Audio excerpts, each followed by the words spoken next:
प्रियांश, प्रियांश,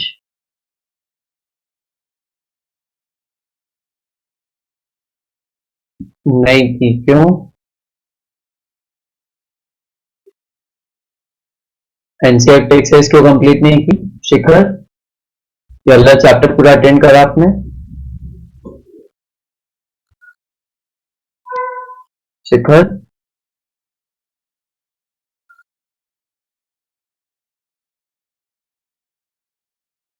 ये वाला चैप्टर पूरा अटेंड करा शिखर? अभी चैप्टर 2 या 3 दिन में ही तो हुआ है, ये पूरा अटेंड नहीं करा?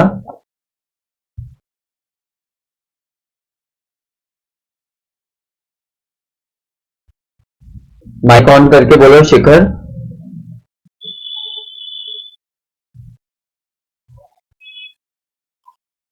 शिखर माइक ऑन करके बोलिए। एक क्लास क्यों मिस हुई है?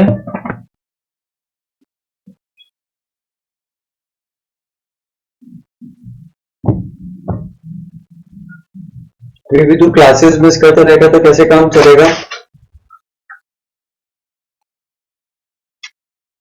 चलिए एनसीईआरटी इन टेक्स्ट और एक्सरसाइज डिस्कस कर लेते हैं इसकी। कौन से चैप्टर की? ह्यूमन आई और कलरफुल वर्ल्ड की। Yes sir. तो अभी भी क्लासेस मिस करते रहेगा तो कैसे काम चलेगा?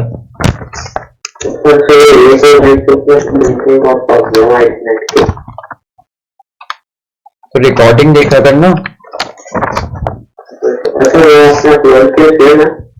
रोज की क्लास की रिकॉर्डिंग मैं अपलोड करता हूँ। चलिए ह्यूमन और कलरफुल वर्ल्ड में आपको, क्योंकि ह्यूमन एलिमिनेट हो चुका है, ह्यूमन हट चुका है, तो सबसे पहले क्वेश्चन का सेट आता है अपने पास। इंटेक्स क्वेश्चन एक भी नहीं है। इंटेक्स्ट क्वेश्चन में एक भी नहीं है, तो आप डायरेक्ट एक्सरसाइज के क्वेश्चंस पे जाते हैं। एक्सरसाइज के क्वेश्चन में मैं बता देता हूं, ये ह्यूमन आई से है तो ये एलिमिनेट हो चुका है। Then this is from human eye, this is also from human eye, but आप याद रख सकते हो 25 सेंटीमीटर्स होता है। दिस इज फ्रॉम ह्यूमन आई।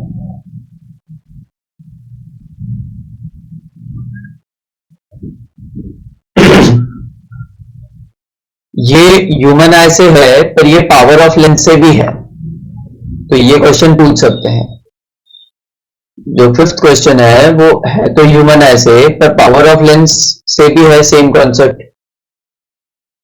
बस इसमें जो ये सेकंड पार्ट रहेगा ये रिमूव कर देंगे। ये जो सेकंड पार्ट रहेगा ये रिमूव कर देंगे। तो डायोप्टर्स को आपको फोकल लेंथ में कन्वर्ट करते आना चाहिए, पावर को फोकल लेंथ में कन्वर्ट करते आना चाहिए, राइट। 6th देखते हैं। The far point of a myopic person is 80 centimeter in front of the eye. What is the nature of power of the lens required to correct the problem? ये भी remove हो गया है, ये भी remove हो गया है, सारे रिमूव हो गए। Why is a normal eye not able to see clearly?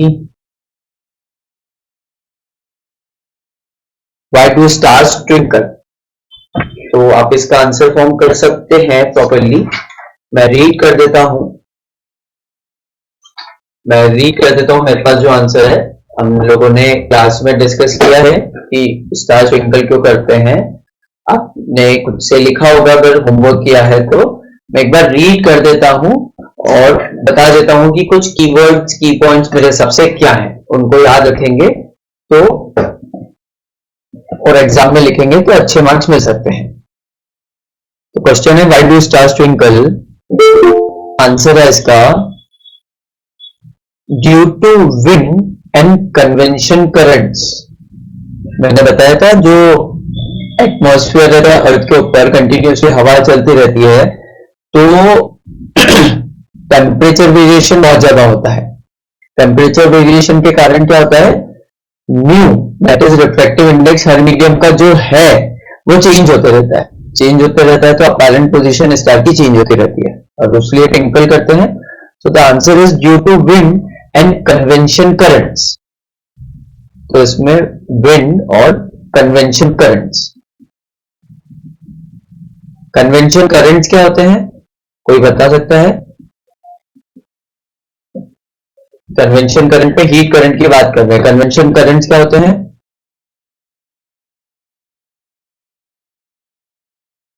कोई भी?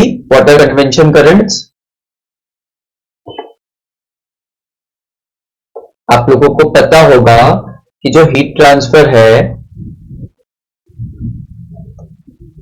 जो हीट ट्रांसफर है वो तीन तरह से हो सकता है. कंडक्शन, कन्वेंशन, कन्वेक्शन और रेडिएशन. कंडक्शन मतलब पार्टिकल्स अपनी ही जगह पे हैं, बट एक पार्टिकल को हीट अप कर दिया, एक पार्टिकल को हीट अप कर दिया तो वो दूसरे पार्टिकल से कोलाइड हो के उसमें हीट ट्रांसफर कर दे और दूसरा पार्टिकल तीसरे में, तीसरा पार्टिकल चौथे में. तो इस तरह से आगे हीट ट्रांसफर हो जाएगा. That is conduction. यहाँ पे कन्वेंशन लिखा हुआ है, कन्वेक्शन लिखा हुआ है. कन्वेक्शन क्या होता है? अगर जिस मीडियम में हीट ट्रांसफर हो रही है, अगर जिस मीडियम में हीट ट्रांसफर हो रही है और वो मीडियम मूव कर सकता है, और वो मीडियम मूव कर सकता है. सपोज मेरा स्लैब ए है, वो हीटेड अप है और उसके पास, उसके आसपास एयर है और उसके आसपास एयर के मॉलिक्यूल्स हैं. तो क्या होगा कि स्लैब ए के जस्ट पास के जो एयर के मॉलिक्यूल्स है वो हीटेड अप हो जाएंगे. तो वो जो जोन, जो स्लैब ए के पास का जोन है वो हीटेड अप हो जाएगा और जो चीज हीट हो जाती है, स्पेशली गैसेस, उनकी डेंसिटी ड्रॉप हो जाती है.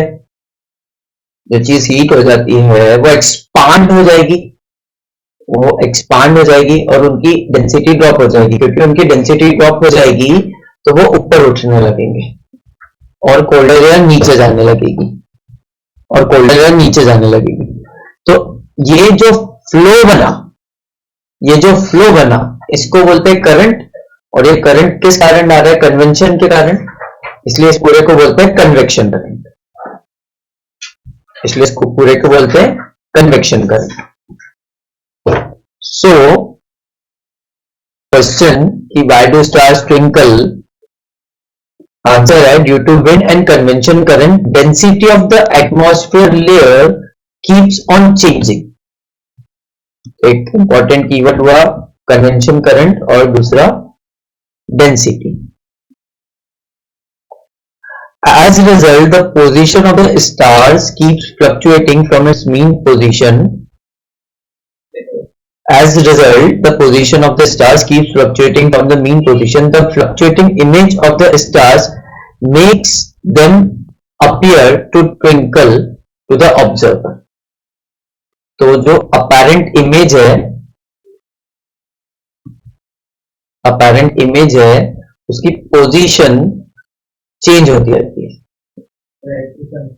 और वो क्योंकि पोजीशन चेंज होती रहती है तो हमको लगता है कि वो ट्विंकल कर रहा है. समझ में आया? इसमें एक चीज और इंक्लूड कर सकते हैं कि जो रेस आ रही है वो कभी ब्राइटर रहती है, कभी डिमर रहती है. सेम रीजन के कारण, विंड और कन्वेंशन करेंट्स के कारण जो म्यू है वो चेंज होते रहता है, चेंज होते रहता है. तो कभी प्रॉपर इंटेंसिटी हम तक पहुंच पाती है, कभी नहीं पहुंच पाती. 10th क्वेश्चन का आंसर लिख पाएंगे? अगला बोलूं?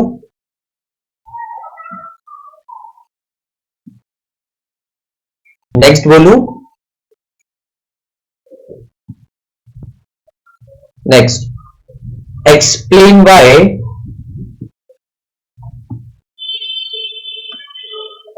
why planets do not twinkle.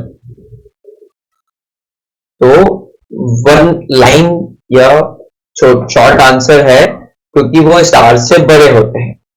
अब उसका एक्सप्लेनेशन पूरा ये रहेगा Planets do not emit light, however, they become visible due to the reflection of light falling on them. ये लाइन की इतनी जरूरत नहीं है, लाइन की क्या जरूरत है? The planets are much closer to Earth and thus can be considered as extended sources. तो planets को कीवर्ड हो गया extended सोर्सेस कंसिडर कर सकते हैं इन कंपैरिजन टू स्टार्स, जिनको पॉइंट सोर्सेस कंसिडर करते हैं. Considered as extended sources of light, the fluctuations in the light coming from various points of the planet, the fluctuations in the light coming from various parts of the planet due to the atmospheric reflection gets averaged out. जैसे planet है, planet में suppose हम लोग 4 points consider करते हैं, 1 2 3 4 suppose. वैसे तो hundreds and hundreds of points होंगे, इनफाइनाइट पॉइंट्स होंगे, वैसे तो 4 पॉइंट कंसिडर कर रहे हैं. तो अगर 1 से जो रेज आ रही है वो डिमर हो रही है, तो किसी ना किसी की ब्राइटर हो सकती है. तो एवरेज आउट होने का ये मतलब है, क्योंकि कुछ पॉइंट्स की रेज डिमर हो रही है और कुछ पॉइंट्स की रेज ब्राइटर हो रही है, तो वो हमको यूनिफॉर्म इंटेंसिटी का दिखता है, इसलिए तो इनका करते हुए नहीं दिखता है.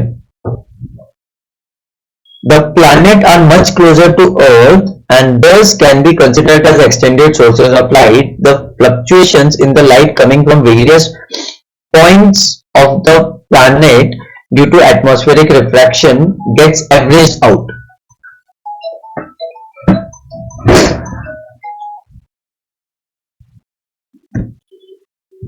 बेटा बस आ रही है, रुकी तो नहीं ना?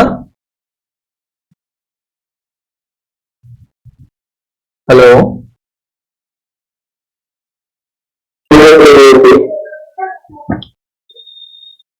the fluctuations in the light coming from various points of the planet due to atmospheric refraction gets averaged out. As a result, no twinkling of the planet is seen.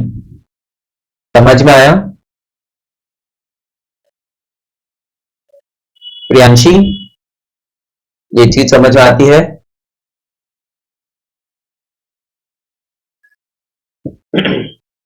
Priyanshi, mic खोल के बात करो. दर्शन, ये चीज समझ में आती है?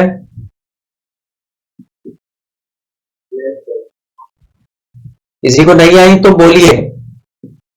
एक दो बच्चे आज ही कनेक्ट हुए हैं, आई सपोज निहारिका आज ही ज्वाइन हुई है बहुत दिनों बाद, तो ये जो एक्सप्लेन कर रहा हूं वो तो समझ में नहीं आएगा, बट इसका रिवीजन जब करवाऊंगा जब ध्यान देना रहेगा. हम लोग ह्यूमन आई और कलरफुल वर्ल्ड में है, और ह्यूमन आई का पोर्शन पूरा रिमूव कर दिया, सिर्फ कलरफुल वर्ल्ड का है. अगला, why does the sun appears reddish in the morning? तो रेडिश क्यों अपीयर होता है? सबसे पहला वर्ड आना चाहिए आपके दिमाग में, विबग्योर. ठीक है, मैंने कल समझा चुका हूं, तो मैं डायरेक्ट आंसर करता हूं और उसके कीवर्ड्स बताता हूं. एट सनराइज एंड सनसेट, इन्होंने सिर्फ सनराइज पूछा है बट दोनों टाइम पे. At sunrise and sunset the sun is closer to the horizon. Earth नहीं, क्लोजर टू द हॉरिजॉन. जैसे अर्थ यहां पे आप हो, यहां पे आप हो, तो अगर सन यहां पे रहेगा तो वो हॉरिजॉन के पास में नहीं है, आपकी नजर हॉरिजॉन बनाती है. तो आप जब हॉरिजॉन्टली देखते रहते हो तो वो हॉरिजॉन बनाता है. तो एट सनसेट सन हॉरिजॉन पे रहता है, और एट सनराइज भी सन हॉरिजॉन के आसपास रहता है. ठीक है, और वो इंपॉर्टेंट रीजन है, उसका इलैबोरेशन आगे दिया है, इसका एक्सप्लेनेशन आगे दिया है. तो at sunrise and sunset the sun is closer to the horizon. The sunlight near the horizon passes through denser layer of the air. मैंने समझाया था ज्यादा लेयर ऑफ द एयर, क्योंकि अगर ये अर्थ है और इसके आसपास का ये एटमॉस्फेयर है, तो अगर आप ज्योमेट्रिकली देखें तो सन जब ओवरहेड रहता है तो इसको एटमॉस्फेयर को कम लेंथ कवर करनी पड़ती है, और जब हॉरिजॉन पर रहता है तो इसकी एटमॉस्फेयर की ज्यादा लेंथ कवर करनी पड़ती है. तो अगर इसको अपन अपने हिसाब से चेंज करें, the sunlight near the horizon passes through more या longer atmosphere or air while before reaching our eyes. इस पोर्शन से आएगा तो ये लेंथ हमेशा ज्यादा आएगी और ये लेंथ छोटी आएगी, ज्योमेट्री से ड्रॉ करके देख सकते हैं आप. दिस इज रेडियस, तो ये सबसे छोटा रहेगा, and this is not radius, ये रेडियस से थोड़ा सा ज्यादा है. Most of the blue light scatters most of the light out of Vibgyor. Most of the light out of Vibgyor, that is violet, indigo, blue, green, yellow, most of it scatters and some part of it, and which mostly consists of red light. Mostly consists of red light. It scatters near our eye. The light that reaches our eye is of longer wavelength and mainly consists of orange and red. And mainly consists of orange and red. That's why sun appears red at sunrise and at sunset. मेरी बात सुनिए. Sunrise के time पे अगर आप किसी बहुत special aircraft से ऊपर जाके देखना चाहे कि कहां तक का स्काई रेड हुआ है, जैसे सनराइज के टाइम पे अपन बाहर देखते हैं तो स्काई रेड दिखता है, सन भी रेड दिखता है और स्काई भी रेड दिखता है. बट एक बहुत स्पेशल एयरक्राफ्ट से आप सन के डायरेक्शन में ट्रैवल करें, थोड़ा सा, बहुत ज्यादा नहीं, थोड़ा सा एटमॉस्फेयर के अंदर ही रहेंगे, बट थोड़ा सा, तो बहुत तेजी से ट्रैवल करें सन के तरफ, तो फिर वो आपको रेड नहीं दिखेगा थोड़े से टाइम में. सपोज आप बहुत ऊपर के एटमॉस्फेयर तक पहुंच गए 1-1.5 मिनट में, बहुत स्पेशल एयरक्राफ्ट था तो वो 1-1.5 मिनट में आपको बहुत ऊपर के रेंज तक ले गया. जब वो बहुत ऊपर के रेंज तक ले गया तो आपको वापस से स्काई इस कलर का दिखने लगेगा, जो ब्लू कलर का दिखने लगेगा, और फिर और ऊपर जाएंगे तो और ये वाला दिखने लगेगा. तो होता क्या है, मैं एग्जैक्टली बना देता हूं यहाँ. होता क्या है, स्कैटरिंग इस तरह से होती है. फॉर एग्जांपल सन की सनलाइट आ रही है और ये एटमॉस्फेयर है और उसकी अलग अलग लेयर्स है. तो जैसे ही सनलाइट एंटर करनी शुरू होती है ना, यहाँ पे स्कैटरिंग शुरू हो जाती है. और स्कैटरिंग सबसे पहले किसकी होती है, वॉयलेट की, इंडिगो की, ब्लू की. सबसे पहले इन 3 कलर्स की होगी और उसमें भी सबसे पहले वॉयलेट की होगी और सबसे लास्ट में रेड की होती है. तो जब ये एटमॉस्फेयर कम कवर करना हो, कम लेंथ ऑफ एटमॉस्फेयर कवर करना हो, तब कुछ ही कलर्स स्कैटर हो पाते हैं. जब ज्यादा करना हो तो ज्यादा कलर्स स्कैटर हो जाते हैं. जब ज्यादा कलर्स स्कैटर हो जाते हैं तो जो सिर्फ बचते हैं स्कैटर होने से वो हमको दिखते हैं. क्लियर? कोई रेस्पॉन्स कीजिए.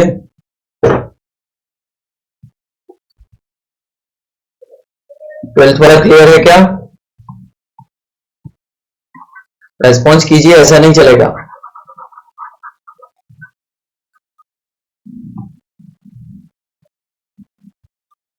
हिमांशी, 12th वाला क्लियर है?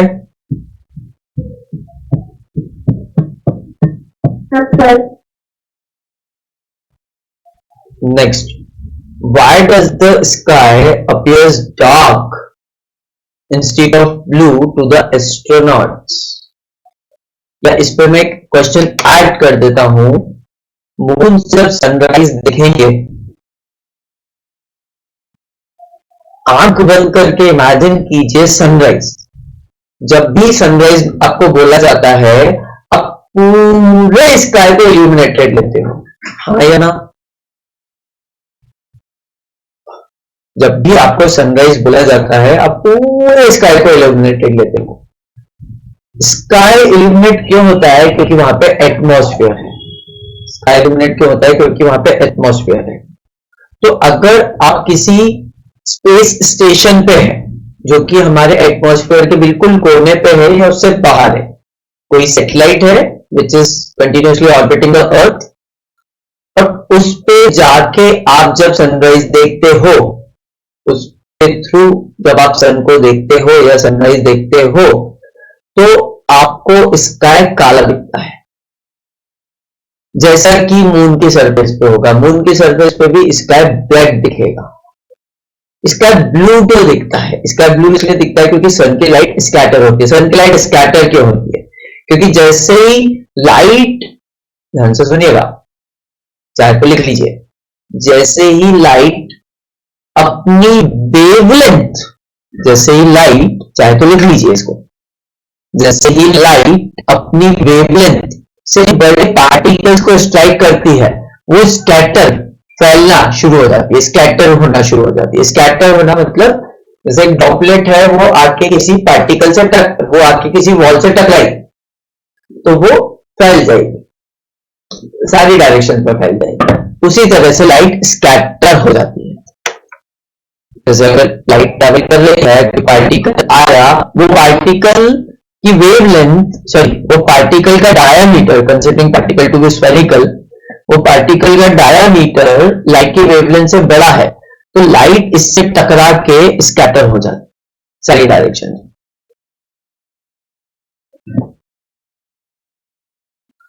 तो स्काई ब्लू इसलिए दिखता है क्योंकि लाइट स्काई के पार्टिकल से टकरा के, वो कुछ गैसेस हो सकती है, वो डस्ट पार्टिकल्स हो सकते हैं, वो वाटर ड्रॉपलेट्स हो सकती है, वाटर पार्टिकल्स हो सकते हैं, मतलब वाटर वेपर हो सकती है, उनके से टकरा के, सॉरी, स्पेस में लाइट क्यों नहीं दिखता? लाइट क्यों नहीं दिखता? लाइट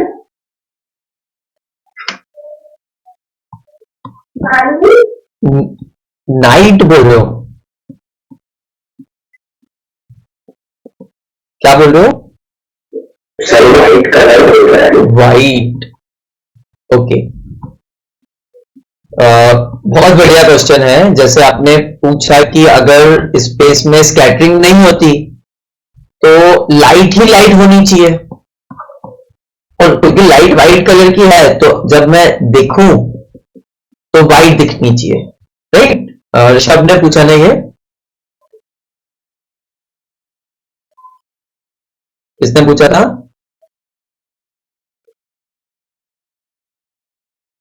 किसने पूछा था? माइक ऑन कर लीजिए, I like to explain it.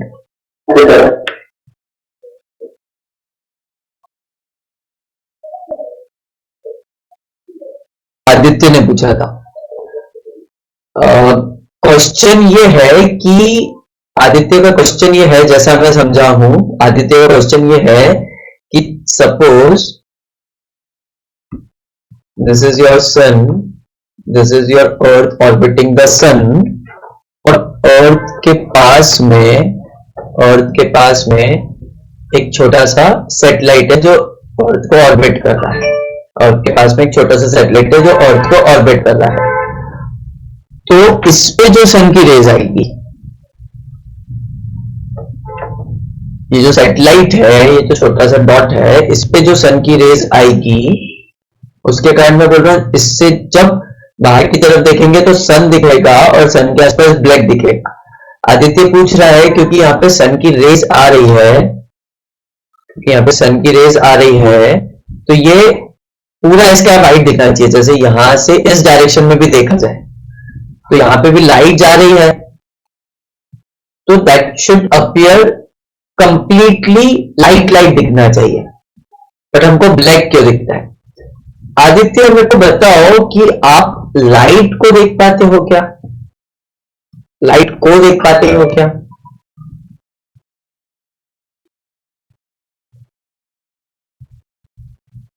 Can you see light?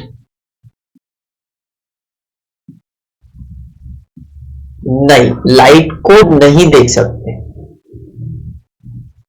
तो फिर कोई बच्चा बोलेगा सर अगर मैं ट्यूबलाइट की तरफ या मेरे कमरे में जो बल्ब लगा हुआ है उसकी तरफ देखता हूं और मैं आंखों को थोड़ा सा चाइनीज बना लेता हूं, आंखों को थोड़ा सा छोटा बड़ा करता हूं या आंखों को रब करके ऐसे देखता हूं, ब्लिंक करके देखता हूं, तो मुझे कुछ दिखता है, कुछ रेज दिखती है या कुछ प्लेन दिखता है, लाइट लाइट का दिखता है ना?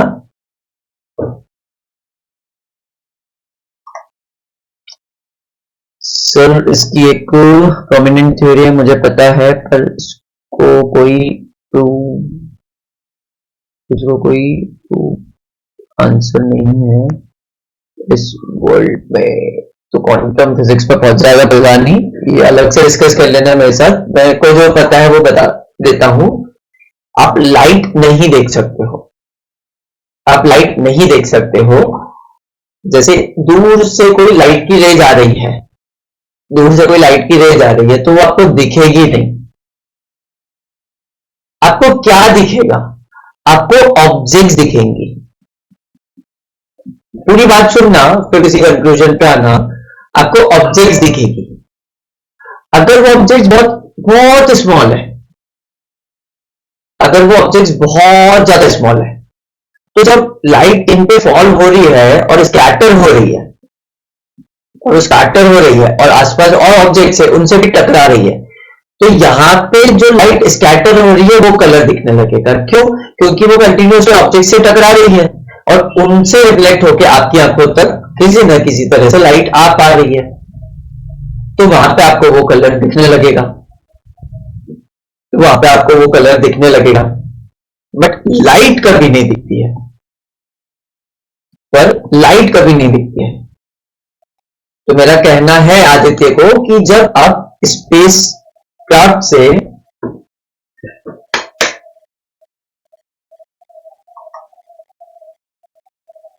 एक सेकेंड,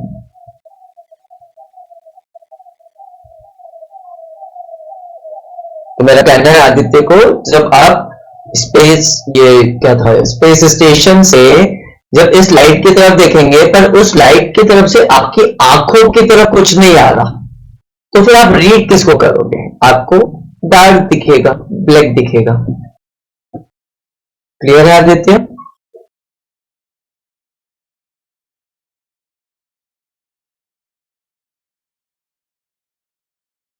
क्लियर है आदित्य? कार्तिक आप क्या बोल रहे थे? आप बोल सकते हो या अलग से भी डिस्कस कर सकते हो, जैसा आप चाहो।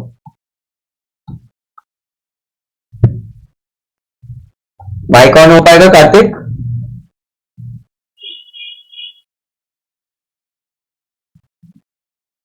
Kartik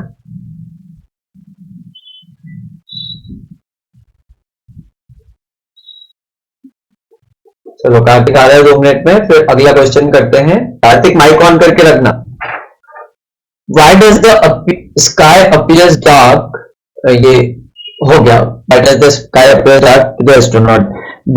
This is because at such height there is nothing to scatter the sunlight, therefore sky appears dark. ठीक है? So this was your last chapter of physics. अब हम बिना टाइम गवाए रिवीजन स्टार्ट करते हैं। अब हम बिना टाइम वेस्ट करे रिवीजन स्टार्ट करते हैं। रिवीजन आप लोग किस तरह से करना चाहेंगे? मैंने कुछ प्लान बनाया है और मेरे पास कुछ मटेरियल है, तो आप बताएं रिवीजन में किस तरह से करूं।